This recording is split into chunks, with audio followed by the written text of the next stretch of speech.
ਉਸਤਾਦ ਜੀ ਬਾਹਰੋਂ ਜਿਹੜਾ ਫਰੇਮ ਆਣਾ ਕਿੰਨਾ ਪੈਸਾ ਲਾਣਾ ਹੈ?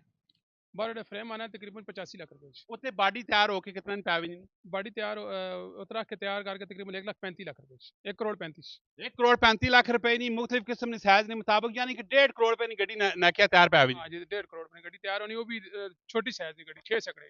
6 ਸੈਕੜੇ ਲਈ ਫਿਰ ਉਸ ਤੋਂ ਬਾਅਦ ਨਾਇਕ ਜਿਹੜਾ ਡਰਾਈਵਰ ਨੇ ਵਾਲੇ ਕਰ ਸਕਦਾ ड्राइवर वाले कार ਡਰਾਈਵਰ ਪੀਣਾ ਚਰੋ चरस पीना है ਫਿਰ ਉਸ ਤੋਂ ਬਾਅਦ ਮੰਨਣਾ ਸਪੀਡ ਮੰਨਣਾ ਮੰਡ ਕੇ ਮੰਨਣਾ मन के मरना है तो फिर बस नाल गड्डी में जहाज बढ़ा के ਖੁਦਾਰਾ ਨਾਕਾ ਨਾਲ ਕਰੋੜ 1.5 ਕਰੋੜ ਰੁਪਇਆ ਤੁਸਾਂ ਨੇ ਪੈਰੇ ਨੇ ਤੱਲੇ ਵੇ ਉਹ ਵੀ ਮਾਰੋ ਗੋਲਾ ਦੁਨੀਆ ਦੀ ਦੌਲਤ ਹੈ ਇੱਥੇ ਹੀ ਰਹਿ ਸੀ ਸਮਝਿਓ ਸਭ ਤੋਂ ਕੀਮਤੀ ਹੋਣੀ ਜਾਨ ਇਨਸਾਨੀ ਜਾਨ ਉਹ ਲੋਕ ਫੈਮਲੀਆਂ ਨਾਲ ਮੋਟਰਸਾਈਕਲਾਂ ਦੇ ਉੱਤੇ ਸਫ਼ਰ ਕਰਨੇ ਪੈਣੇ ਹੋਣੇ ਤੇ ਤੁਸਾਂ ਪੀਤੀ ਪੀ ਹੋਣੀ ਡਰਾਈਵਰਾਂ ਮਾਰੋ ਸਪੈਸ਼ਲ ਮੈਸੇਜ ਚਰਸ ਨਾਕਾ ਨਾ